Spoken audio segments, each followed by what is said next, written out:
Hello and welcome from Budapest. This is Hungary Reports from Public Media M1, bringing you a brief news roundup in English. I'm Árpád Szőci. Great that you can be with us.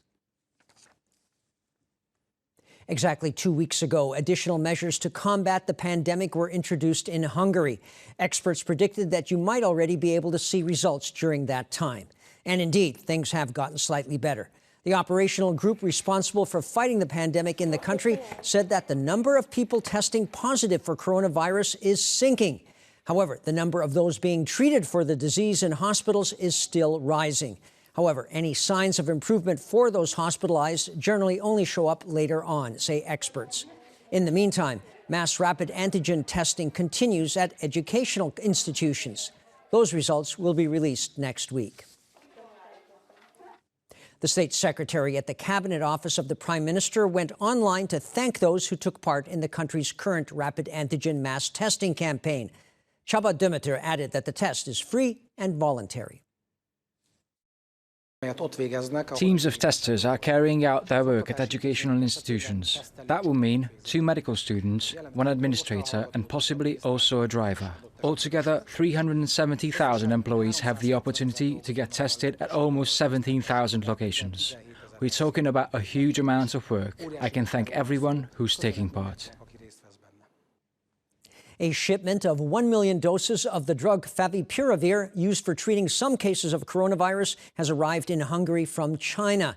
Hungary's Foreign Affairs and Trade Minister Péter Szijjártó said that the drug particularly helps in speeding up the recovery of those with symptoms. That makes altogether almost 5 million doses delivered to Hungary. The Foreign Affairs Minister added that if the country's operational group deems it necessary, the government could negotiate for even more deliveries.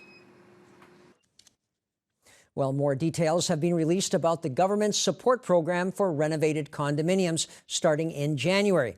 Now, for example, you can apply for it even if one of the parents works and lives abroad.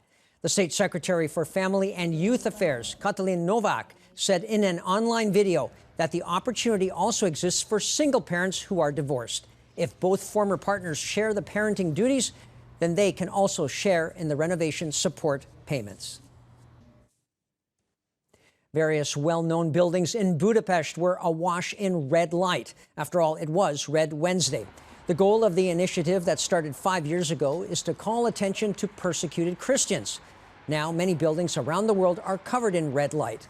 It's the second time that Hungary has joined in. In the spirit of ecumenical thought, 4 Hungarian Christian denominations bathed the Budapest church in red light. One of the houses of prayer displaying the color of martyrdom is the Church of the Assumption in downtown Budapest, as well as Elizabeth Bridge and the St. Gellert statue. And that's all for now from Hungary Reports, but we'll be back live the next night at around 11:20 p.m. Central European Time. You can also catch us in repeats and online. Thanks very much for watching, and please wear a face mask. Take care, and minden jót.